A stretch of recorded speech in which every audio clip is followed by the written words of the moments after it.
Hi friends, நான் உங்கள் பாப்பா மயில்குட்டி சேனல்லேருந்து மேனகா பேசுகிறேன். எப்படி இருக்கீங்க? நல்லா இருக்கீங்களா? இந்த வீடியோவில் நம்ம என்ன பார்க்க போகிறோன்னா, கொரோனா சரியானதுக்கப்புறம் நம்ம வீட்டுக்கு வந்ததுக்கப்புறம் நிறைய பிரச்சனை நம்ம சந்திப்போம். அதில் வீட்டுக்கு வந்ததுக்கப்புறம் காய்ச்சல் வருமா, இருமல் வருமா அப்படிங்கிற மாதிரி நிறைய டவுட்ஸ் இருக்கும். அந்த டவுட்ஸை டாக்டர் ஐஸ்வர்யா விளக்குறாங்க. வாங்க இப்போ நம்ம வீடியோக்குள்ளே போகலாம். அதுக்கு முன்னாடி நம்ம சேனல் ஃபஸ்ட் டைம் பார்க்குறீங்களா? அப்போ ஷேர் பண்ணுங்கள், லைக் பண்ணுங்கள், கமெண்ட் பண்ணுங்கள், அப்படியே சப்ஸ்கிரைப் பண்ணிக்கோங்க. பக்கத்தில் இருக்க பெல் ஐக்கானை கிளிக் பண்ணிக்கோங்க. அப்போ தான் நான் போடுற எல்லா வீடியோவும் உங்களுக்கு வரும். Thank you. Number 1. So post covid அப்படின்றதா ஒரு 10 நாள் நீங்கள் ஐசோலேஷன் முடிச்சிட்டீங்க. அதில் கடைசி 3 நாள் உங்களுக்கு எந்த ஒரு சிம்டமுமே இல்லை ரொம்ப மைல்டாக இருக்குது அப்படின்னா நீங்கள் 10வது நாள் நீங்கள் சிம்டம்ஸாக முடிச்சுக்கிறீங்க, நீங்கள் ஐசோலேஷனாக முடிச்சுக்கிறீங்க. ஆனாலும் நிறைய பேருக்கு முன்னாடி மாதிரி நார்மலாக இருக்க முடியல.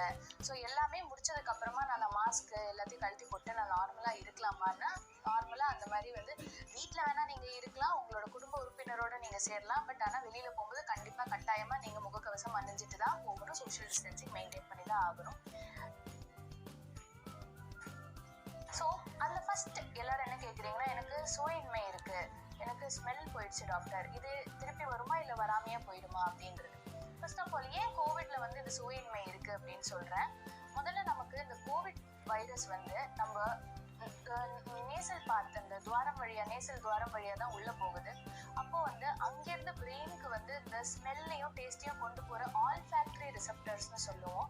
அது நேர் போய் அதில் ஒட்டிட்டு அதை பாதிக்குது, அந்த நர்வ்ஸ் எல்லாம் பாதிக்குது. ஸோ இதனால ஸ்மெல்லும் டேஸ்ட்டும் போயிடுது. போன வேவை விட இந்த வேவில் ரொம்ப அதிகமான பேருக்கு இந்த சிம்டம் ரொம்ப டிப்பிக்கலாக தெரியுது. முதல் நாள் லைட்டாக ஒரு மாதிரி ஒரு பெயினோட வராங்க, 2வது நாள் எனக்கு ஸ்மெல்லும் டேஸ்ட்டும் போயிருச்சுன்னு சொல்லிட்டு சொல்றாங்க.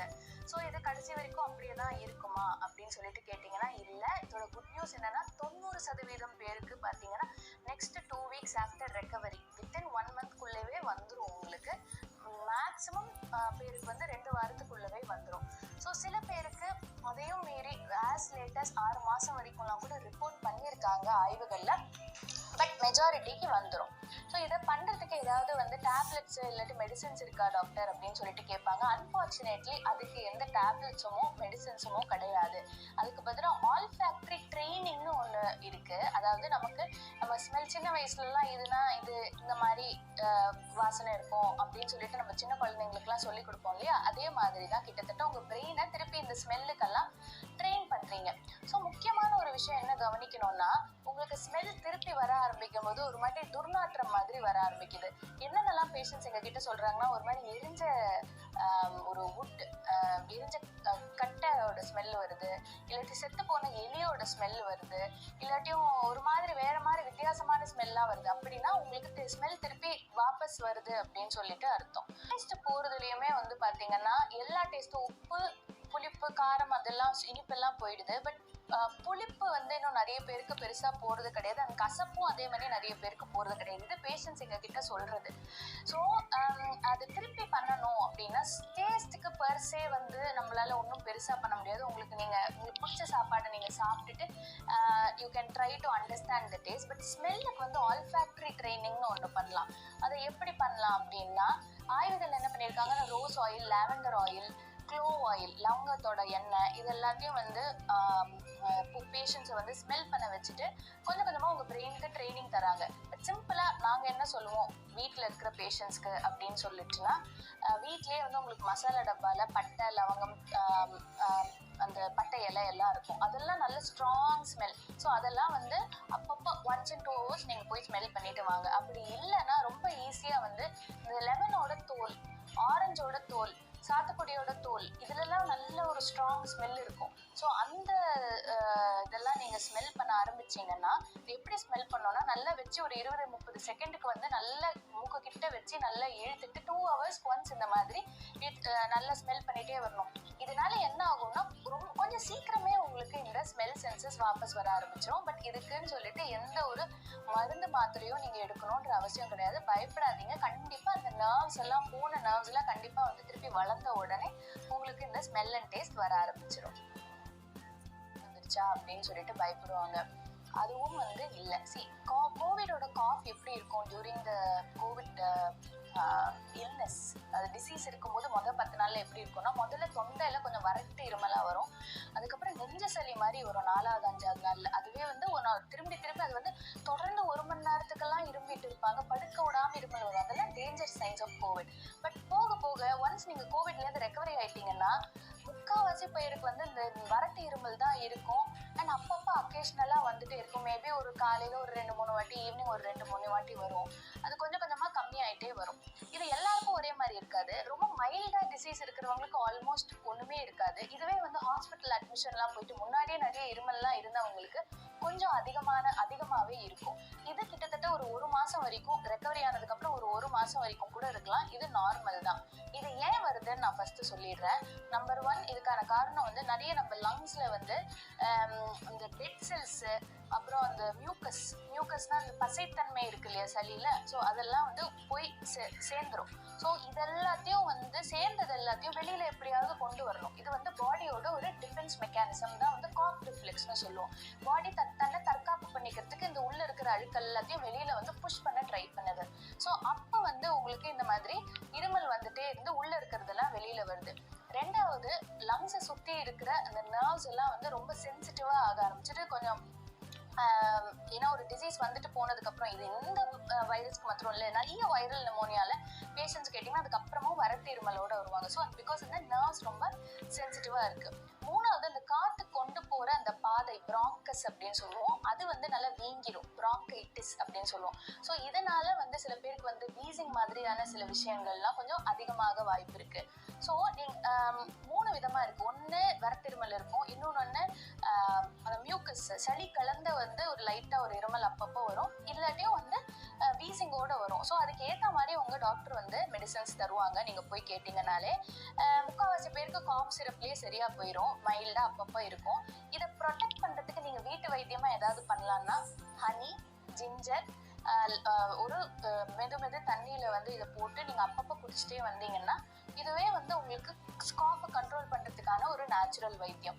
அதே மாதிரி ஆவி பிடிக்கிறது, இதனால என்ன ஆகும்னா அந்த துவாரங்கள்லாம் வந்து ரொம்ப ட்ரையா இல்லாம நல்லாவே வந்து வெட்டா இருக்கும். ஸோ இதனால அப்பப்போ அந்த வறட்டு இருமல் வராம கொஞ்சம் உங்களுக்கு ப்ரொடெக்ட் பண்ணி. இதனால கொரோனா போகுமா அப்படின்னு கேட்டா கிடையாது. இது உங்களே சிம்டம்ஸ் கம்மி பண்றதுக்கான, அந்த வறட்டு இருமலை கம்மி பண்றதுக்கான ட்ரீட்மெண்ட் தான். நிறைய பேர் இதெல்லாம் தவறா நினைச்சிட்டு இருக்காங்க, இந்த மாதிரி ஆவி பிடிக்கிறதுனால கொரோனா போயிடும்ன்றது.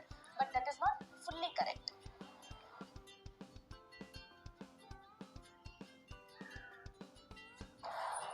வந்து ஃபீவர்.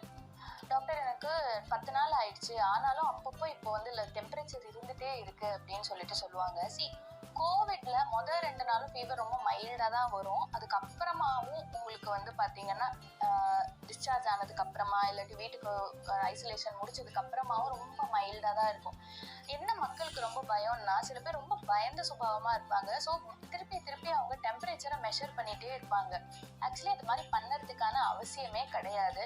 டாக்டர் எனக்கு இப்போ 99 இருக்கு, இப்போ 98.9 இருக்கு, எனக்கு இது ஓகேவான்னு அடிக்கடி ஃபோன் பண்ணிட்டே இருப்பாங்க. It's actually you are normal only. இந்த மாதிரி லோ கிரேட் ஃபீவர் வந்து கோவிட்க்கு அப்புறமா நார்மல் தான். அது ஏன்னு நான் சொல்லிடுறேன். இப்போ பாடியில் வந்து ஃப்ரிட்ஜுக்கெலாம் வந்து ஒரு டெம்பரேச்சர் ரெகுலேட்டர் இருக்கிற மாதிரி நம்ம பாடியில் பிரெயினில் தெர்மோஸ்டாட்னு ஒன்று இருக்குது. அது வந்து அந்த particular temperature, normal body temperature, core டெம்பரேச்சருக்கு வந்து ரெகுலேட் ஆகிருக்கும். ஸோ இந்த மாதிரி ஒரு வைரல் டிசீஸ்க்கு வந்ததுக்கு அப்புறமா என்ன ஆகும் அப்படின்னா, அந்த thermostat any disease, viral disease வந்ததுக்கு அப்புறம், கொரோனா மாத்திரம் இல்லை, நிறைய viral diseases and immunological problem வந்து தெர்மோஸ்டாட் வந்து கொஞ்சம் வந்து ஆல்டர் ஆகும். அது வந்து டெம்பரேச்சரே வந்து 99ல தான் உயர்த்தி வச்சிருக்கும். ஸோ அந்த மாதிரி இருக்கும்போது உங்களுக்கு ஒரு லோ கிரேட் ஃபீவர் வந்து இருந்துட்டே இருக்கிற மாதிரி தான் இருக்கும். இது 1 மாசத்துல தன்னாலவே சரியாயிடும். நீங்க எப்போ பயப்படணும்னா, 102க்கு மேல கொதிக்கிற காய்ச்சல் உங்களுக்கு 2 நாளைக்கு மேல இருந்தது அப்படின்னா, அப்ப வேற ஏதாவது இன்ஃபெக்ஷன் வர்றதுக்கான சான்சஸ் இருக்கு. ஸோ அடுத்து என்ன கேள்வி கேட்பாங்கன்னா, அப்போ டாக்டர் இந்த ஃபீவர் போறதுக்கு நம்ம நீங்க ஆன்டிபயோட்டிக் நானே ஏதாவது எடுத்துக்கிட்டா அப்படின்னு சொல்லிட்டு. ஸோ அதெல்லாம் தேவையே இல்லை. இந்த லோ கிரேட் ஃபீவர் இன்ஃபேக்ட் பேராசிட்டமால்னாலே குணமாகாது. ஏன்னா அதுக்கான மெக்கானிசம்ஸ் அப்படி. ஓகே, ஸோ இதெல்லாம் வந்து இன்ஃப்ளமேட்டரி மார்க்கர்ஸ்னு ஒன்று இருக்கு.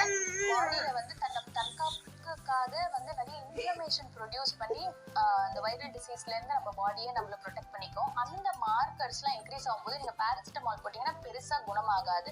ஸோ உங்கள் டாக்டர் வேறு ஏதாவது மெடிசன்ஸ் வந்து கொடுப்பாங்க. ஃபார் எக்ஸாம்பிள் மெஃப்டல் ஸ்பாஸ் அண்ட் நெப்ராக்சன் இந்த மாதிரி வந்து NSAIDsன்னு ஒரு குரூப் ஆஃப் ட்ரக்ஸ் கொடுக்கறதுக்கு சான்சஸ் இருக்குது.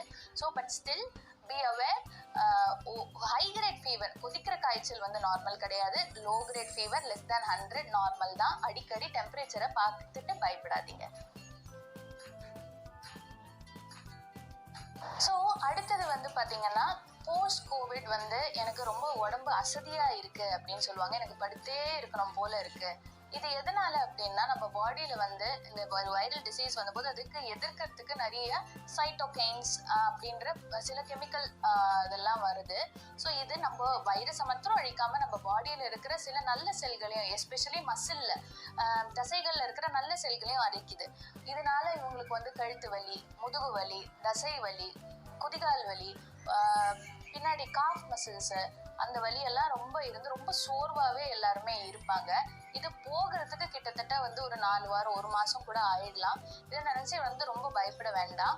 அண்ட் சில பேருக்கு ரொம்ப ரேர்லி சில பேருக்கு 6 மாதம் தாண்டியும் இந்த ஃபெட்டிக் இருக்குன்னு சொல்லிட்டு கண்டுபிடிச்சிருக்காங்க. போன வேவ்ல இந்த வேவ்ல வந்து இன்னும் நிறைய மக்கள் போஸ்ட் கோவிட்க்கு அப்புறமா இன்னும் ரெக்கவரி ஆகுறத பார்த்து இன்னும் 6 மாதம் கழிச்சு தான் எப்படி இருக்கும்னு சொல்லிட்டு நமக்கு தெரியும். ஸோ 6 மாதம் கழிச்சு இருந்ததுன்னா அது பேர் குரோனிக் ஃபெட்டிக் சிண்ட்ரோம் அப்படின்னு சொல்லிட்டு நம்ம சொல்லுவோம். அதுக்கு நீங்கள் மெடிக்கல் ஹெல்ப் எடுத்துக்கிறது அவசியம். பட் இந்த மாதிரி லேசாக வந்து உங்களுக்கு உடம்பு வலியெல்லாம் இருந்தது அப்படின்னா சில டிப்ஸ் வீட்லேயே ஃபாலோ பண்ணலாம். ஃபஸ்ட்டு நீங்கள் வீட்டுக்கு போன உடனே, எஸ்பெஷலி இந்த வீட்டில் இருக்கிற அம்மாங்க அவங்கெல்லாம் என்ன பண்ணுறாங்கன்னா உடனே போய் நம்ம 10 நாள் ஒரு வேலையுமே செய்யலை அப்படின்னு அந்த கில்ட்டி கான்ஷியஸில் போய் எல்லா வேலையும் பண்ண ஆரம்பிச்சிடுறாங்க. இப்போ நீங்கள் உங்கள் பாடிக்கு ரெஸ்ட் தேவை. அது இல்லாமல் உட்காந்து இன்னும் எக்ஸர்ஷன் பண்ணிட்டு இருந்தீங்கன்னா, இன்னும் உட்காந்து வேலை பண்ணிட்டு இருந்தீங்கன்னா இன்னும் வந்து உங்களோட டயர்ட்னஸ் இன்க்ரீஸ் தான் ஆகும். It is not going to help you. So அதனால தயவு செஞ்சு இந்த மாதிரி வீட்டில் யாராவது பெரியவங்களுக்கு கோவிட் முடிச்சுட்டு வந்தாங்கன்னா அவங்களுக்கு இன்னும் ஒரு 1 மாதத்துக்காவது கொஞ்சம் ஹெல்ப் பண்ணுங்க. 2வது, நிறைய தண்ணி எடுத்துக்கணும், இளநீர் எடுத்துக்கணும், லெமன் ஜூஸ், இந்த மாதிரி நிறைய தாது பொருட்கள் இருக்கிற நீர்ச்சத்து உள்ள நிறைய காய்கறிகள் அண்ட் பழங்கள் எடுத்துக்கிறது ரொம்ப ரொம்ப அவசியம். 3வது, புரோட்டீன், புரதச்சத்து இருக்கிற எல்லா உணவுகளும் ரொம்ப இருக்கும். அப்போதான் வந்து உங்களுக்கு தசைகள் திருப்பி நல்லா வளர்ந்து நல்ல ஸ்ட்ரென்த்தோடு இருக்கிறதுக்கு ஹெல்ப் பண்ணும். ஸோ ப்ரோட்டீன்னா வந்து ஈஸி வந்து அண்ட் பெஸ்ட் சோர்ஸ் வந்து எக். ஒரு நாளைக்கு 2 எக்கு நீங்கள் எடுத்துக்கலாம். இல்லாட்டியும் வெஜிடேரியன்ஸ் இருந்தாருன்னா சுண்டல் வந்து ஒரு நாளைக்கு 1 வாட்டியோ இல்லை நீங்கள் 2 வாட்டியோ எடுத்துக்கலாம்.